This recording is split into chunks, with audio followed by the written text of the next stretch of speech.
샬롬, 예수 그리스도 안에서 함께 이 시대를 살아가는 모든 성도님들에게 하나님의 크신 은혜와 기쁨이 넘쳐나기를 간절히 기도합니다.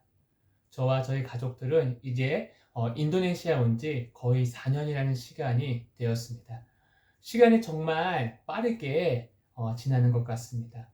한국은 사계절의 변화로 시간의 흐름을 느낄 수 있지만 이곳은 1년 내내 여름이다 보니 시간이 어떻게 지나가는지, 어떻게 흘러가는지 잘 모를 때가 많습니다. 물론 이곳에도 계절은 있습니다. 우기와 건기로 구분되지만 그냥 제 생각에는 그냥 더운 날, 그리고 조금 더 더운 날로 구분하는 게 쉬울 것 같습니다. 요즘은 작년 초부터 시작된 이 팬데믹 상황 때문에 세계 영역이 확장되지 못하고 정체되어 있는 것 같아 답답함을 느낄 때가 많습니다. 하지만 이 또한 주님의 계획 가운데 있음을 믿고 하루하루를 감사함으로 살아가려고 노력하고 있습니다. 계속해서 성도님들의 기도와 관심 부탁드리며 지금까지 기도와 관심으로 섬겨주신 분들께 진심으로 감사드립니다. 오늘 저와 성도님들이 함께 볼 말씀은 빌립보서 4장 4절의 말씀입니다. 말씀의 제목은 최고의 기쁨을 맛보라. 오늘 말씀이 한 절인 관계로 우리 함께 두 번에 걸쳐서 함께 읽도록 하겠습니다. 주 안에서 항상 기뻐하라. 내가 다시 말하노니 기뻐하라. 한 번 더 할까요? 주 안에서 항상 기뻐하라. 내가 다시 말하노니 기뻐하라. 저는 박선진 집사님으로부터 선교 축제 때 선교를 부탁받고 기쁘면서 한편으로는 부담감이 있었습니다. 저보다 더 오랫동안 선교지에서 수고하시는 선교사님들이 계시고 또한 그분들로부터 더 은혜로운 말씀을 들을 수 있는데 내가 걸림돌이 되는 것은 아닌가 하는 마음이 들었습니다. 하지만 이 또한 나의 교만과 나의 생각이라 생각하고 순종하는 마음으로 하겠다고 말씀드렸습니다. 영적 전쟁으로 설교를 준비해달라는 부탁을 받고 많은 고민을 했습니다. 왜냐하면 영적 전쟁이라는 주제로 강의와 설교는 많이 들어왔지만 저는 영적 전쟁이라는 주제로 설교를 한 적이 거의 없어서 참 고민이 많았습니다. 그래서 저는 영적 전쟁에 관한 자료를 찾게 되었는데 한 설교 제목이 저의 마음 가운데 딱 들어왔습니다. 설교 제목은 삶이 영적 전쟁이다 라는 이찬수 목사님의 설교를 유튜브를 통해서 보게 되었습니다. 그리고 마음에 와닿는 부분이 있어서 잠깐 여러분들과 함께 나누고자 합니다. 목사님은 이 시대를 살아가는 현대 기독교인들을 무기력하게 만드는 두 가지 무지에 대해서 말씀하셨는데 그 첫 번째는 예수 믿는 그 순간부터 영적 전쟁이 시작된다는 사실을 모르는 무지함이라고 말씀하시고 있습니다. 생각해보니 제가 어릴 적에 이런 말들을 많이 들었던 것 같습니다. 예수님 믿으면 복받아요. 예수님 믿으면 부자 돼요. 예수님 믿으면 만사 형통이라는 말들을 어렵지 않게 들었습니다. 분명 예수님을 믿고 난 뒤 우리는 물질의 복도 받을 수 있습니다. 그런데 영적 축복은 반드시 영적 전쟁과 함께한다는 사실에는 관심이 없었고 오직 축복에만 신경 쓸 때가 많았던 것 같습니다. 성경을 보면 영적 축복은 분명히 영적 전쟁과 함께한다는 사실을 우리는 쉽게 발견할 수 있습니다. 애굽에서 노예 생활을 하던 이스라엘 백성이 애굽 사람들로부터 온갖 예물과 금은 보화를 받고 애굽을 나왔지만 그들을 기다린 것은 홍해바다였고 또한 홍해바다를 자신의 두 다리로 건너는 기적을 맛보았지만 그들을 기다린 것은 젖과 꿀이 흐르는 가나안 땅이 아니라 광야였습니다. 그 밖에도 우리는 이러한 사실을 성경에서 그리고 우리의 삶에서 발견하고 경험할 수 있습니다. 그리고 현대 기독교인들을 무기력하게 만드는 무지 두 번째는 우리가 상대해야 할 원수가 누구인지 모르는 무지함이라고 말씀하고 있습니다. 저는 처음에는 이게 무슨 말인가 하는 생각을 했는데 설교를 들으면서 저는 그렇구나. 우리는 점점 싸워야 할 대적들을 모른 채 신앙생활을 하고 있었구나라는 사실을 깨닫게 되었습니다. 그렇다면 우리가 싸워야 할 원수는 누구인가? 성경은 분명 말씀하고 있습니다. 에베소서 6장 11절의 말씀. 마귀의 관계를 능히 대적하기 위하여 하나님의 전신갑주를 입으라. 우리가 싸워 이겨야 한 주적은 바로 마귀의 관계입니다. 오늘날 영적 전쟁은 옛날 골리앗처럼 협박하고 소리는 이런 무시무시한 적들과 싸워야 하는 전쟁이 아닙니다. 그런데 우리는 영적 전쟁을 생각할 때마다 영화 속 한 장면처럼 마치 뿔 달린 괴물들과 싸워야 하는 전쟁으로 생각할 때가 많습니다. 그러나 오늘 이 시대의 영적 전쟁은 교활하고 그 교활함에 능숙한 원수 마귀가 자기는 사람들과 세상 속에 숨어서 하나님과 사람을 또한 사람과 사람들을 이간질시키고 갈라놓게 만들려는 그런 전쟁이 난무하는 전쟁입니다. 그리고 그런 전략이 바로 에베소서 6장 11절의 마귀의 관계입니다. 우리는 이런 사실을 창세기 3장에서부터 발견할 수 있습니다. 하나님과 아담 사이에서 교묘한 속임수로 선악과를 먹이게 한 뱀의 전략을 우리는 살펴볼 수 있습니다. 창세시대부터 하나님과 인간 사이에서 하나님과의 관계를 이간질하고 끊임없이 갈라놓으려고 했습니다. 그리고 이 전략은 지금도 여전히 계속되고 있습니다. 우리는 지금 우리의 주적, 이 원수가 누군지 모른 채 살아가고 있습니다. 이찬수 목사님의 설교 가운데 굉장히 웃기면서도 슬픈 이야기가 있었습니다. 목사님은 이렇게 말씀하셨는데요. 나는 성도님들과 대화하면서 한 번도 나는 원수 마귀가 정말로 싫어요, 미워요 라고 말한 사람을 못 봤다고. 오히려 전부 이 원수 앞에서 나는 김집사가 미워요, 박권사가 미워요, 이 목사가 미워요, 이런 말만 들었다고 목사님이 얘기했습니다. 참으로 웃기면서 슬픈 이야기입니다. 우리는 주적을 잃어버린 시대를 살아가고 있습니다.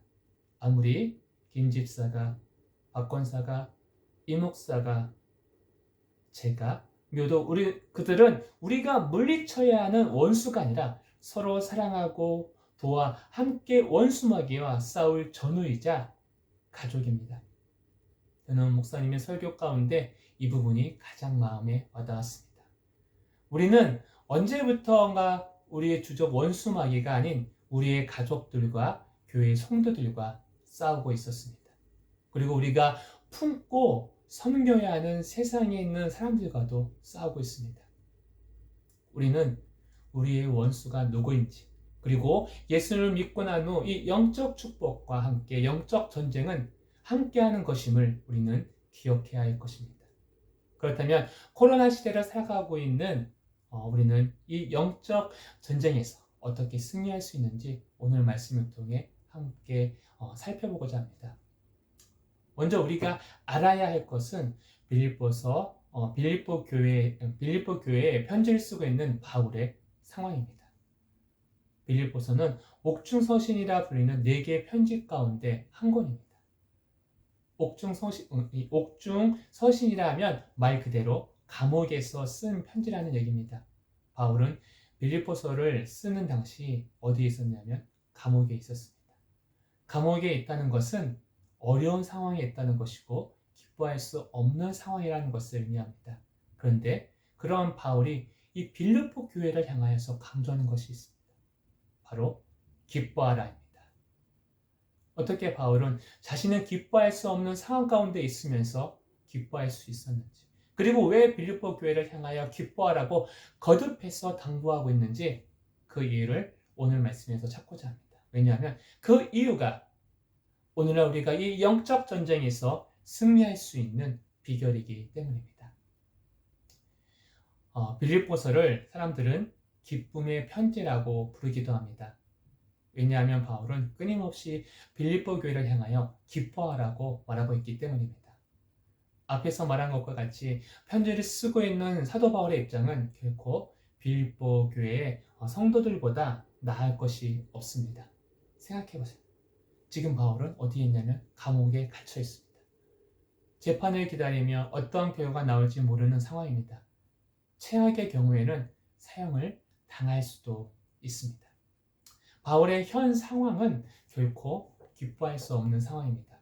그런데 그런 바울이 빌립보 교회를 향하여 뭐라고 하고 있나요? 바울은 계속해서 기뻐하라, 기뻐하라고 권면하고 있습니다. 무엇 때문에 바울은 이렇게 계속 기뻐하라 말하며 이 기쁨 가운데 살 수 있었던 것일까요?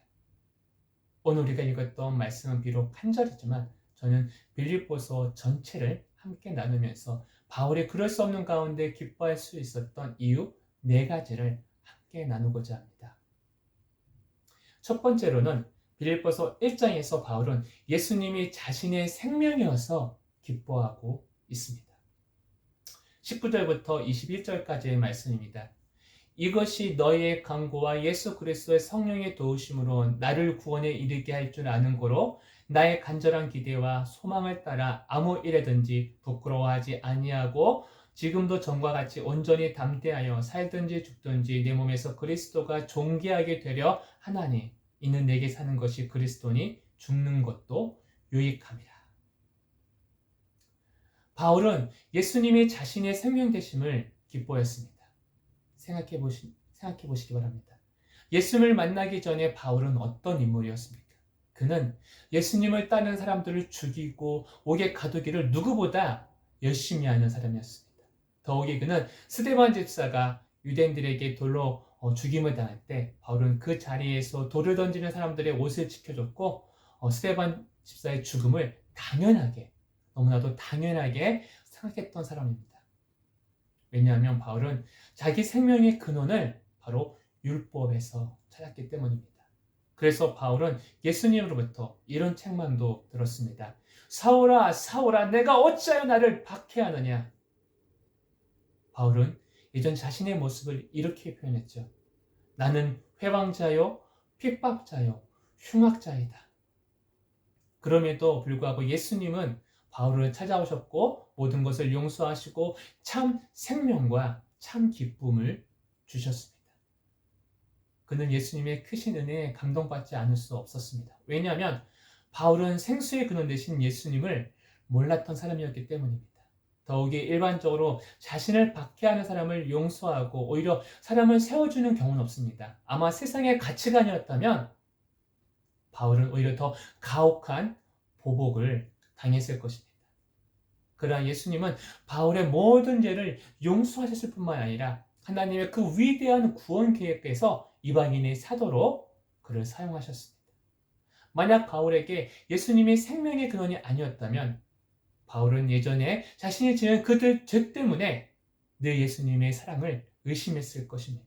하지만 바울에게 예수님은 생명 그 자체였기 때문에 예전 행하던 수없이 많은 죄 때문에 버림받을 것이라는 그런 걱정을 전혀 하지 않았습니다.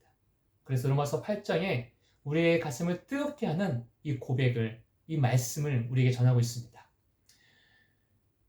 38절부터 39절입니다. 내가 확신하노니 사망이나 생명이나 천사들이나 권세자들이나 현재의 일이나 장래일이나 능력이나 높음이나 깊음이나 다른 어떤 피조물이라도 우리를 우리 주 그리스도 예수 안에 있는 하나님의 사랑에서 끊을 수 없으리라. 예수님이 생명의 근원이 된 후 바울은 하늘에 있는 것이나 땅에 있는 것이나 그 밖에 그 무엇도 자신의 그리스도 예수 안에 있는 그 놀라운 하나님의 사랑에서 끊을 수 없다는 이런 고백을, 이런 확증된 고백을 할 수 있었습니다. 이것이 1장에서 바울이 말하는 그가 항상 기뻐할 수 있는 첫 번째입니다. 그렇다면 우리들은 예수님이 우리의 생명인 것을 기뻐하고 살아가고 있는지 우리 자신을 한 번쯤은 뒤돌아봐야 할 것입니다. 두 번째로 바울은 2장에서 예수님이 자신에게 순종의 모델이어서 바울은 기뻐하고 있습니다. 2장 6절과 8절, 6장 6절, 7절, 8절에 그는 근본 하나님의 본체시나 하나님과 동등됨을 취할 것으로 여기지 아니하시고 오히려 자기를 비워 종의 형체를 가지사 사람들과 같이 되셨고 사람의 모양으로 나타나사 자기를 낮추시고 죽기까지 복종하셨으니 곧 십자가에 죽으심이라. 아마도 이 장에서 바울이 기뻐하는 이유는 세상 사람들에게는 그리 크게 다가오지 않을 것입니다. 뭐가 좋아서 순종하는 데까지 이 모델이 있어야 되는지, 이것이 무엇이, 이게 왜 필요한지 그들은 이해할 수 없을 것입니다. 하지만 예수님과의 첫사랑을 경험한 우리에게는 너무나도 중요한 것이죠. 왜냐하면 세상을 바라보며 살다가 이제는 예수님만을 바라보며 살아갈 것을 다짐하였기에 이전과는 똑같은 방법, 똑같은 모습으로 살 수 없기 때문입니다. 바울도 마찬가지였습니다. 그렇기에 바울에게 순종의 모델은 너무나도 귀한 것이었습니다. 더욱이 예수님과 첫사랑을 경험하기 전에 바울이 만나고 볼 수 있었던 이 신앙의 모델은 권위주의와 형식주의에 빠진 제사장과 바리새인들 뿐이었습니다. 심지어 예수님은 제자들에게 바리새인의 누룩을 주의하라고 당부까지 할 정도였습니다. 누가복음 11장 42절부터 44절에 예수님께서 그들이 이렇게 표현하셨죠. 화일새진저 너희 바리새인이여 너희가 박하와 온양과 모든 채소의 11조는 들이되 공의와 하나님께 대한 사랑은 버리는도다. 그러나 이것도 행하고 저것도 버리지 말아야 할지니라. 화일새진저 너희 바리새인이여 너희가 회당의 높은 자리와 시장에서 문안받는 것을 기뻐하는도다. 화일새진저 너희여 너희는 평토장한 무덤 같아서 그 위를 밟는 사람이 알지 못하느라. 그리고 마태복음 23장에서는 이렇게 표현했습니다. 그러므로 무엇이든지 그들이 말하는 바는 행하고 지키되 그들이 하는 행위는 본받지 말라.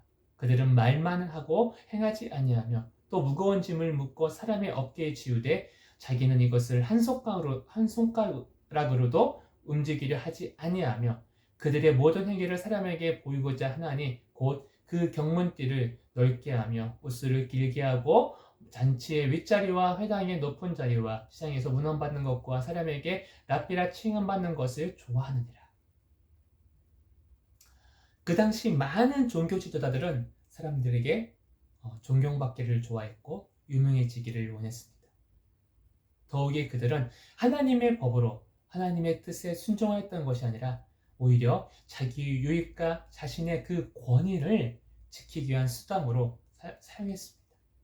하지만 근본 하나님 본체이신 예수님은 하나님과 동등함을 당연하게 생각하지 않으셨습니다. 오히려 자기를 비워서 종의 모습을 취하시고 사람들과 같이 되셨죠. 왜냐하면 바로 하나님의 구원 계획과 우리의 구원을 위해서, 즉 기꺼이 고난받기 위해서 그는 하나님과 동등되게 여김받는 것을 원하지 않으셨습니다. 그래서 예수님은 기쁨으로 십자가에 못 박히셨던 것이죠. 우리의 구원은 예수 그리스도의 그 순종의 결과입니다. 이로보건대 순종은 하나님 아버지를 기쁘시게 하는 아주 놀라운 것입니다. 로마서 5장 19절에는 불순종과 순종의 차이를 너무나도 명확하게 설명하고 있습니다. 한 사람이 순종하지 아니함으로 많은 사람이 죄인이 된 것 같이 한 사람이 순종하심으로 많은 사람이 의인이 되리라. 아담의 불순종으로 많은 사람이 죄인이 되었지만 한 사람, 즉 예수님의 그 순종으로 많은 사람이 의인이 되었습니다. 그 어떤 순종보다 아름다운 순종을 보이셨던 예수님이 바로 자신의 순종의 모델이 되었다는 것이 바울에게는 너무나도 행복하고 기뻤던 것입니다. 예수님을 만나기 이전에 순종의 모델이 되었던 율법과 많은 종교자들은 많은 사람들을 시험에 빠지고 사망으로 이끄는 존재들이었지만 예수님은 십자가에 달리심으로 세상을 구원하였습니다. 순종의 모델이 예수님이 될 때 우리들은 많은 사람들을 예수님의 이름으로 구원받게 할 수 있습니다.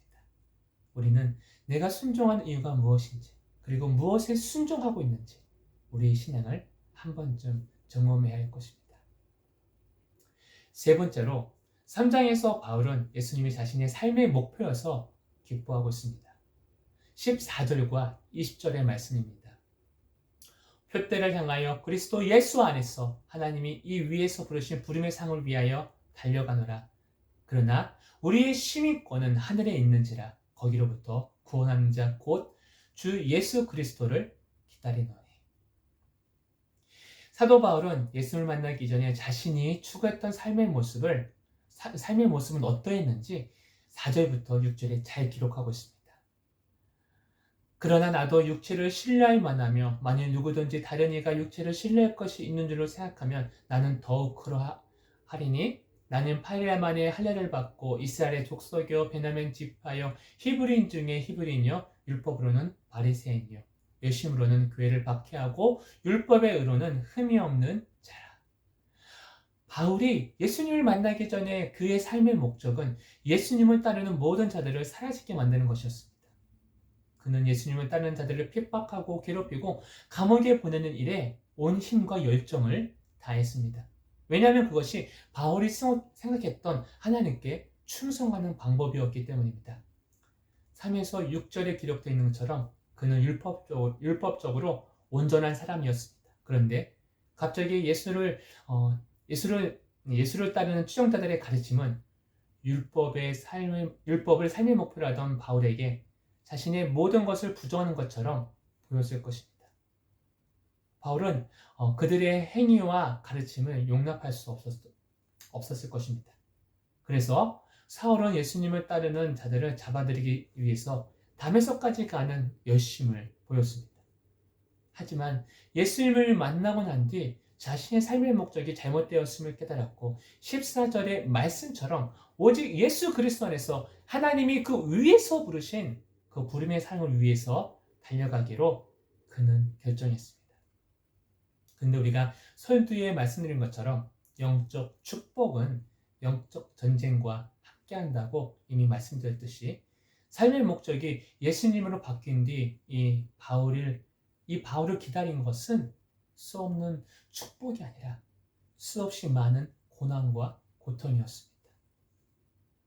바울은 고린도후서 11장에서 자신이 받은 고난을 잘 기록하고 있습니다.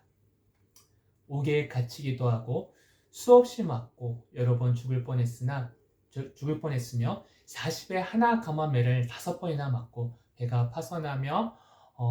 파손하여서 하루 종일 망망한 바다를 떠다녔으며 강의 위험과 강도의 위험과 동족의 위험과 이방인의 위험과 광야의 위험과 거짓 형제의 위험을 당하고 여러 번 자지 못하고 줄이며 목마르며 여러 번 굶고 춥고 헐벗었다. 그럼에도 불구하고 바울은 이렇게 고백합니다. 표대를 향하여 그리스도 예수 안에서 하나님이 위에서 부르신 부름의 상을 위하여 달려가노라. 삶의 목적이 예수님으로 바뀐 후 바울은 수없이 많은 고난을 받았지만 다시 이전의 삶으로 돌아가지도 삶의 목표가 바뀌지도 않았습니다.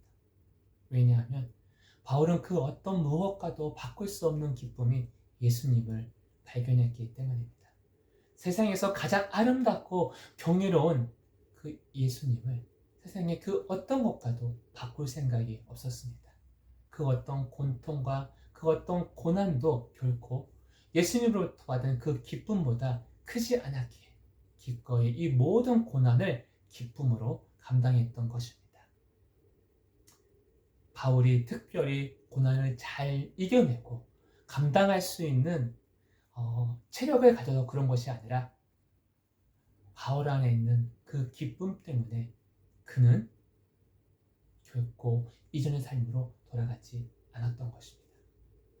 저는 확신합니다. 이 코로나 시대를 살아가는 성도님들이 변함없이 믿음을 지키고 교회를 지키고 있다면 여러분들은 이 세상 그 어떤 것보다도 아름답고 존귀한 기쁨인 예수님을 목표로 살고 있다는 증거일 것입니다. 그 기쁨을 영원토록 잃어버리거나 빼앗기지 마시기를 주님의 이름으로 축원합니다. 하지만 안타깝게도 많은 기독교인들이 나는 하나님의 영광을 위해서 살 것이라고 말은 하지만 저를 포함하여 많은 기독교인들은 그렇게 살지 못하고 있습니다. 만약 우리가 나 자신의 유익과 하나님의 영광 사이에서 선택해야 하는 상황에 직면한다면 분명 우리는 많은 고민은 할 것입니다. 하지만 하나님의 영광보다 나 자신의 이익을 더 자주, 더 많이 선택하게 될 것입니다. 왜냐하면 우리는 여전히 그리스도로부터, 예수 그리스도로부터 오는 기쁨을 찾기보다 세상에서의 기쁨을 찾는 것을 더 좋아할 때가 많기 때문입니다. 분명 우리는 정말로 예수님을 사랑합니다. 그리고 우리는 예수님을 미워하지 않습니다. 그러나 우리는 세상도 사랑합니다. 왜 우리는 여전히 하나님과 세상 사이에서 머뭇거릴까요? 선지자 엘리야는 바알과 아세라 선지자 850명과 대결할 때 이스라엘 백성들을 향하여 이렇게 책망을 했습니다. 열왕기상 18장 21절의 말씀이죠. 엘리야가 모든 백성에게 가까이 나아가 이르되 너희가 어느 때까지 둘 사이에서 머뭇머뭇 하려느냐? 여호와가 만일 하나님이면 그를 따르고 바알이 만일 하나님이면 그를 따를지니라. 아니 백성의 말 한마디도 대답하지 아니하는지라. 우리가 하나님과 세상 사이에서 머뭇거리는 이유는 우리는 여전히 예수님이 아닌 세상에서 우리의 삶의 목적을 찾기 때문입니다. 그래서 우리는 구원의 기쁨을 세상에 빼앗겨 버렸습니다. 그 결과 우리는 세상의 유혹에 쉽게 넘어지는 것입니다. 그러나 삶의 목적이 예수님이라면 그 선택을 포기하지 말고 끝까지 예수 그리스도를 바라봅시다. 사도 바울은 이렇게 우리에게 말합니다. 우리가 선을 행하되 낙심하지 말지니 피곤하지 아니하면 때가 이름에 거두리라. 우리는 반드시 회복하고 그리고 열매를 거둘 것입니다. 제가 살고 있는 지역은 꼬타 대폭입니다. 꼬타는 영어로 하면 city, 한국어로 하면 시라고 할 수 있습니다. 그래서 편하게 부르면 대폭시입니다. 이 지역에는 크리스천들에게 아주 특별한 지역이 있습니다. 대략 크기는 한 개에 한 9만한 지역인데 이곳에는 다른 지역과 다르게 많은 교회들이 종교성에 정식으로 등록되어 있고 자신들의 그 건물에서 눈치를 보지 않고 예배를 드릴 수 있습니다. 인도네시아에서 교회를 세우는 것은 결코 쉽지 않습니다. 왜냐하면 교회 주변에 사는 사람들의 동의서가 필요하기 때문입니다. 하지만 인도네시아 무슬림의 수는 전체 인구의 87%이고 기독교는 7% 정도 예상하고 있습니다. 많은 무슬림들이 자신의 마을에, 자신이 사는 곳에 교회가 들어서는 것을 결코 좋아할 리가 없습니다. 그리고 또 어찌어찌해서 동의서를 받았다고 해도 종교성에서 교회가 세워지는 것을 기뻐하지 않습니다. 그래서 새로운 교회가 종교성에 등록되는 것은 하늘의 별 따기만큼 어렵습니다. 그만큼 어려운 인도네시아에 이것만큼은 많은 교회가 세워져 있습니다. 참으로 놀라운 일이 아닐 수 없습니다. 어떻게 이런 일이 있는지 알기 위해서는 우리는 대략 300년 전으로 좀 시간 여행을 해야 할 것입니다. 그 당시 인도네시아는 네덜란드의 식민지였습니다. 한 네덜란드 크리스찬인 코르넬리스 차스텔레인 그는 인도네시아 대폭 지역에 많은 땅을 자신의 돈을 들여서 사들입니다. 그리고 그 당시 노예 신분이었던 많은 인도네시아 사람들 대략 한 150명 정도를 돈을 들여 사들여서 구입한 땅에서 생활하도록 하였습니다. 그런데 단순히 그들을 노예를 부리기 위해서 그들을 샀던 것이 아니라 그들을 형제 자매처럼 대하며 그들에게 복음을 전하고 공부를 할 수 있도록 돕기 위해서였습니다. 그리고 그들에게 우리나라와 같은 김씨, 이씨, 제씨와 같은 성을 부여하였는데 이유는 그 당시는 노예 신분이었던 사람이 자유인이 되었을 때 반드시 성이 필요했기 때문입니다. 그래서 코르넬리스 차스텔레이는 그들에게 모두 성을 부여했고 그들은 모두 12가문이 되었습니다. 그리고 그 가문은 모두 크리스찬으로 대폭 지역에 뿔을 내리고 그곳에 많은 교회를 세워서 그들의 신앙을 지켰으며 지금까지 신앙의 유산을 그들에게 흘려보내고 있습니다. 그리고 마지막으로 코르넬리스 차스텔레이는 자신이 죽기 얼마 전 자신이 사들인 모든 땅을 그들에게 아낌없이 나누어 주었습니다. 코르넬리스 차스텔레이는 동인도 회사에서 호화롭게, 정말 부유하게, 그리고 남부럽지 않게 이미 살고 있었고 그렇게 죽을 때까지 살 수 있었습니다.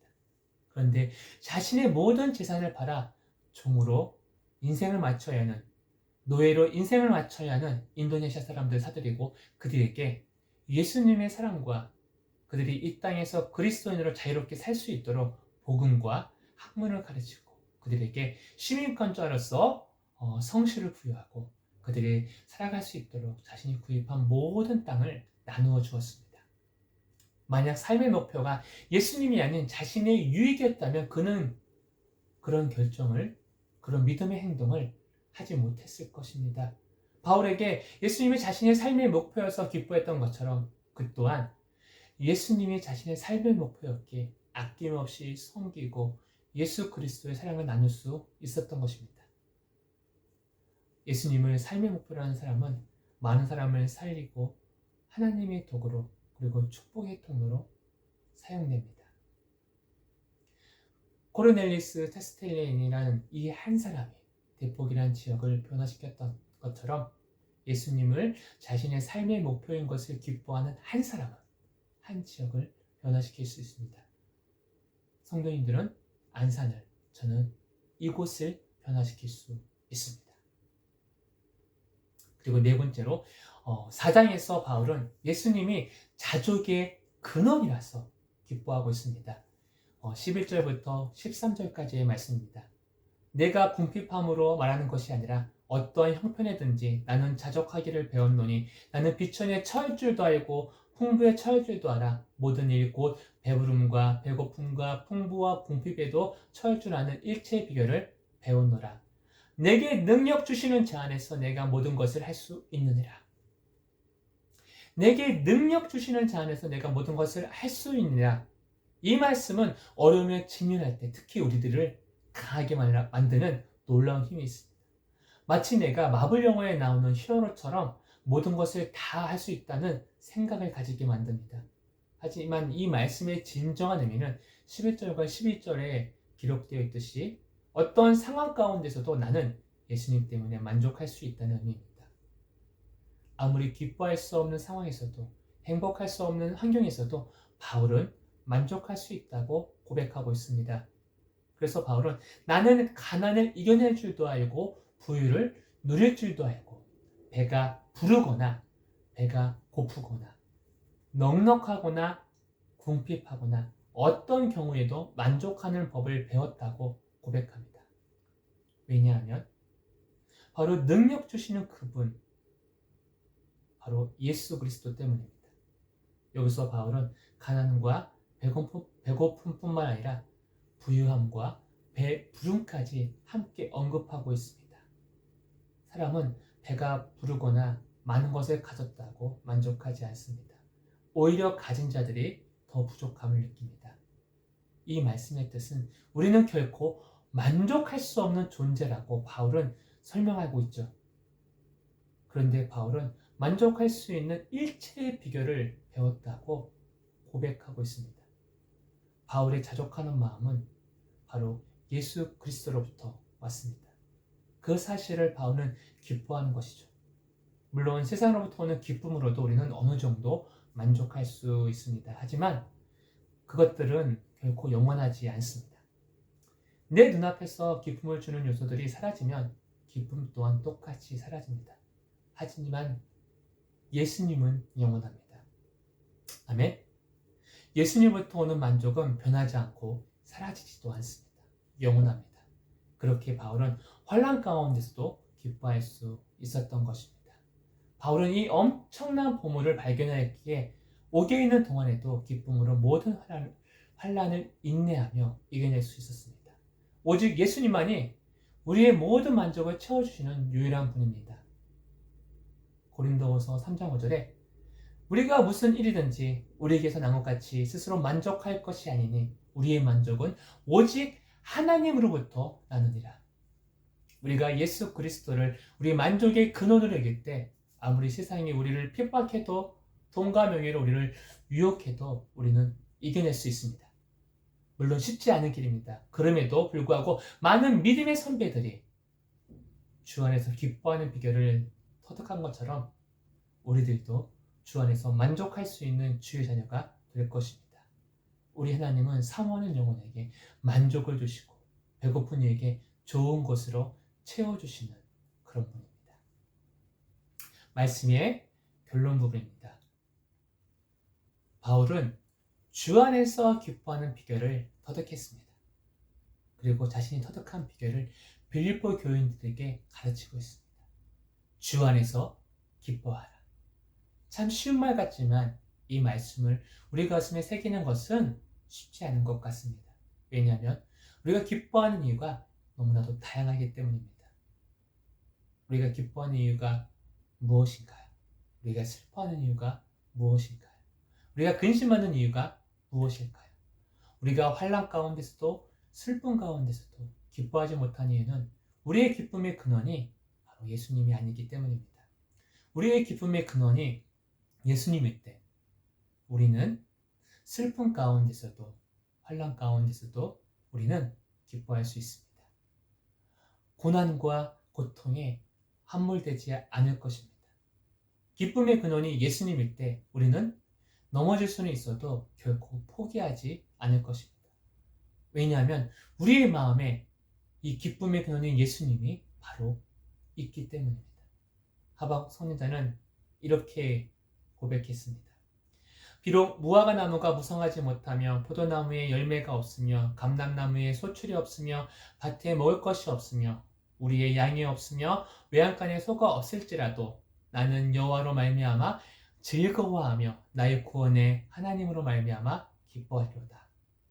그는 심한 낙심 가운데 있었지만 이 모든 것이 하나님의 크신 계획 가운데 있다는 사실을 그가 깨달았을 때 하박국은 기뻐했고 하나님을 찬양했습니다. 사도 바울은 이렇게 자신의 신앙을 로마서에서 고백했습니다. 우리가 살아도 주를 위하여 살고 죽어도 주를 위하여 죽나니 그러므로 사나 죽으나 우리가 주의 것이로다. 저는 이 말씀을 이렇게 저에게 적용해 봤습니다. 우리가 기뻐도 주를 위하여 기뻐하고 슬퍼도 주를 위하여 슬퍼하나니 그러므로 기뻐하나 슬퍼하나 우리가 주의 것이로다. 우리의 모든 기쁨과 슬픔의 근원이 예수님일 때 우리는 진정으로 기뻐할 수 있습니다. 바울은 빌립보서에서 자신이 기뻐하는 4가지 이유를 말했습니다. 1장에서는 예수님이 자신의 생명이기에, 2장에서는 예수님이 순종의 모델이기에, 3장에서는 예수님의 삶의 목표이기에, 4장에서는 예수님이 자신의 충족의 근원이기, 예수님이 자신의 충족할 수 있는, 충족하게 만드는 근원이기 때문에 그는 기뻐했습니다. 그럼 이곳에 있는 저와 성도님들의 기쁨의 근원은 무엇입니까? 우리는 여러 가지 이유로 기뻐합니다.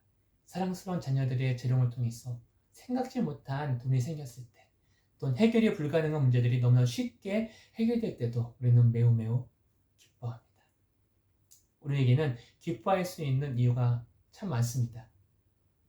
그 모든 것이 틀리고 잘못된 것이 아닙니다. 사랑스러운 자녀는 하나님이 주신 선물입니다. 돈은 우리가 이 땅에서 살아갈 수 있도록 하나님이 허락하신 것입니다. 높은 지위는 우리가 더 많은 사람들을 섬기며 돕게 하시기 위해서 허락하신 것입니다. 그런데 왜 하나님은 아브라함에게 이삭을 바쳐라, 돈을 사랑하지 말라, 낮은 마음을 가지라고 말씀하시는 것일까요? 우리의 기쁨의 근원이 하나님이 아닌 세상에 있기 때문입니다.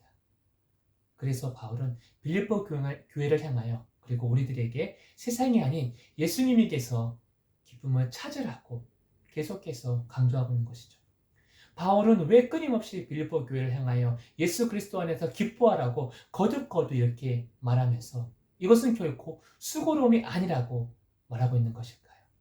3장 1절에 보면 끝으로 나의 형제들아 주 안에서 기뻐하라. 너에게 같은 말을 쓰는 것이 내게는 수고로움이 없고 너희에게는 안전하니라. 여기서 수고로움, 원어로는 오크네론인데 이 말의 뜻은 자신을 괴롭게 귀찮게 하는 번거로움이라는 것을 의미합니다. 바울은 빌립보 교회를 위하여 같은 말을 반복하는 것, 기뻐하라, 기뻐라 반복하는 것을 번거로운 일로 생각하거나 귀찮게 여기지 않았습니다. 오히려 즐거운 일로 생각했습니다. 왜냐하면 자신이 반복해서 말하는 이 노력은 그들의 영혼을 위험에서 보호하는 바로 방파제가 되기 때문입니다. 바로 영적 전쟁터에서 살아가는 우리들에게 방파제 역할을 하기 때문에 바울은 계속해서 우리에게 기뻐하라 말하고 있습니다. 코로나 시대를 살아가는 우리에게 바울은 끊임없이 이렇게 말하고 있습니다. 주 안에서 기뻐하라. 저도 여러분들에게 계속해서 말씀드리고 싶습니다. 주 안에서 기뻐하십시오. 마지막으로 한 이야기를 하고 설교를 마치도록 하겠습니다. 인도네시아에는 종교와 관련된 공휴일이 참 많습니다. 특히 이슬람과 기독교에 관련해서 참으로 많습니다. 그래서 한국에서는 지켜본 적이 없는 많은 절기들이 공휴일이고 국가 공휴일이고 그날에 인도네시아 교회들은 예배를 드립니다. 저와 아내는 하리라야 끝나이깐 또한 한국의 절기로는 예수 승천입니다. 이날 협력하는 교회에서 성도들과 함께 예배를 드렸습니다. 예배 중에 한 영상을 보게 되었는데 이미는 너무나 잘 알고 있는 패션 오브 크라이스트 편집본이었습니다. 다만 영상 마지막 부분에 몇 장의 사진이 추가되어 있었는데 그 사진들은 바로 미얀마 군부 쿠데타를 반대하는 시위에 참석하기 위해서 부모님께 인사를 드리는 청년들과 또한 그들을 배웅하는 부모님들의 사진이었습니다. 사진의 목적은 너무나도 분명했습니다. 예수님이 사람들의 손에 고난을 받고 십자가에 죽어감에도 우리의 구원을 위해서 침묵하며 모든 것이 지나갈 때까지 기다리시는 하나님 아버지의 그 애절한 사랑, 그 마음을 생각하기 위해서였습니다. 저도 그 사진을 보면서 부모된 입장에서 자녀들을 바라보는 부모님의 마음은 어땠을까? 어떤 마음으로 자녀들을 그 시위 가운데로 보내줬을까? 이 배웅이 아마 마지막 인사가 될 수도 있었을 텐데 나도 모르게 눈물이 많이 흐르게 되었습니다. 미얀마 국민들이 민주주의를 지키기 위해서 자녀들을 보내야 하는 부모님의 마음처럼 우리를 구원하기 위해서 독생자 아들을 이 땅에 보내는 하나님 아버지의 마음을 생각할 때 저는 가슴이 뜨거워짐을 느꼈습니다. 그리고 저는 이 설교를 준비하면서 다시 한번 이 영상을 생각해 보았습니다. 미얀마 청년들은 왜 죽음을 무릅쓰고 시위 현장으로 달려가고 부모들은 그런 자녀를 말리는 것이 아니라 도시락을 준비하고 안전한 귀가를 위해서 기도하는 것일까? 미얀마인들은 비록 5년이라는 이 짧은 시간 동안 민주주의의 기쁨을 맛보았을 뿐인데 근데 그 5년의 시간 동안 맛본 민주주의의 그 기쁨은 그들은 결코 포기할 수 없던 것이었습니다.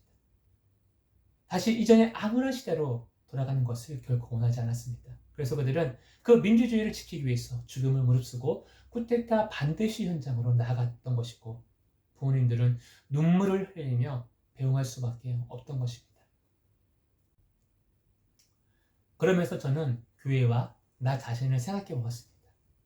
우리는 과연 예수 그리스도의 십자가로 얻은 이 놀라운 구원의 기쁨을 사단에게 또한 세상에게 빼앗기지 않기 위해서 얼마나 부단히 노력하고 있는지 제 자신을 돌아보았습니다.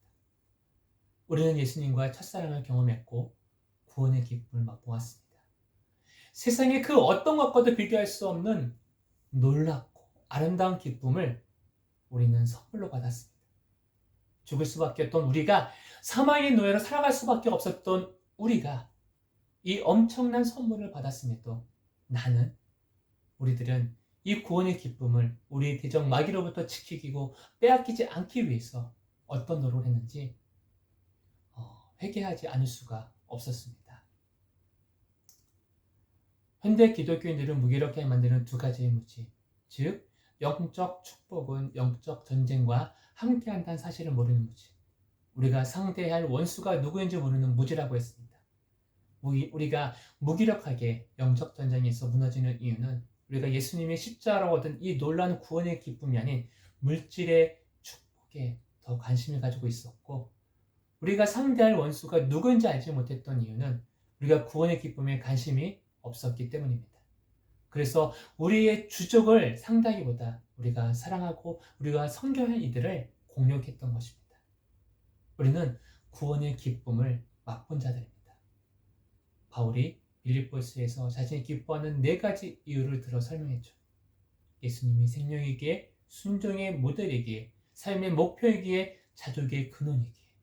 이 4가지는 우리가 세상과의 영적 전쟁에서 승리할 수 있는 최고의 전략과 방법들입니다. 우리 모두 우리가 빼앗겼던 구원의 기쁨을 되찾읍시다.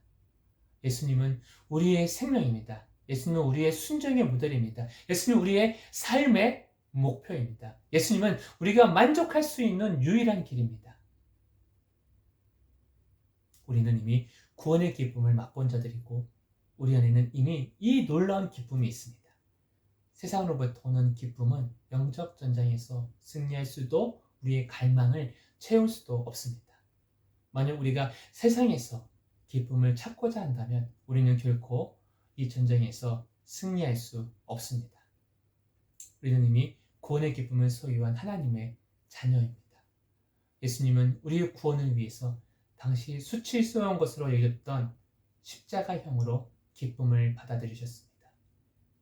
그리고 수치의 증표였던 십자가를 영광과 기쁨의 증거로 바꾸셨습니다.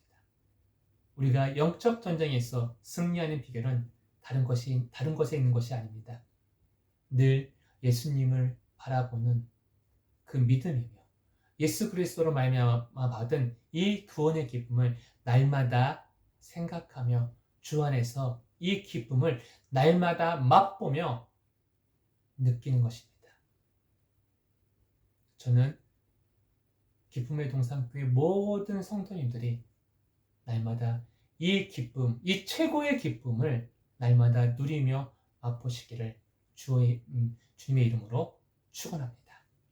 함께 기도하겠습니다. 사랑과 은혜가 풍성한 하나님 아버지, 정말로 감사합니다. 우리가 주님의 은혜의 날개 아래서 이 시대를 살아가고 있음을 감사드립니다. 하나님 아버지, 우리의 생명 되시며 우리의 삶의 목표가 되시며 순전의 모델이 되어주시며 자족의 근원이 되어주시니 정말로 감사합니다. 더 이상 우리의 눈이 세상의 복에만 관심을 갖지 않게 하시고 우리 생각이 오직 예수님만을 생각하며 어떠한 상황에서도 이 예수님 구원의 기쁨을 생각하며 기뻐하며 감사할 수 있는 믿음을 갖게 해 주시옵소서. 더 이상 우리가 사랑하고 섬겨야 하는 우리의 영적 가족들과 다투지 않게 하시고 함께 힘을 모아 예수 그리스도 안에서 우리의 주적 원수 마귀와의 전쟁에서 승리하는 기쁨을 맛보게 하여 주시옵소서. 모든 영광과 승리가 되신 예수 그리스도 안에서 당당히 영적 전쟁에서 승리케 하실 것을 저는 믿습니다. 모든 영광과 모든 기쁨이 오직 주님께 있음을 고백하며 오늘 말씀을 듣고 최고 기쁨을 맛보며 살아가기 원하는 모든 성도님들에게 그리고 그들의 삶 가운데 늘 함께 하실 것을 믿습니다.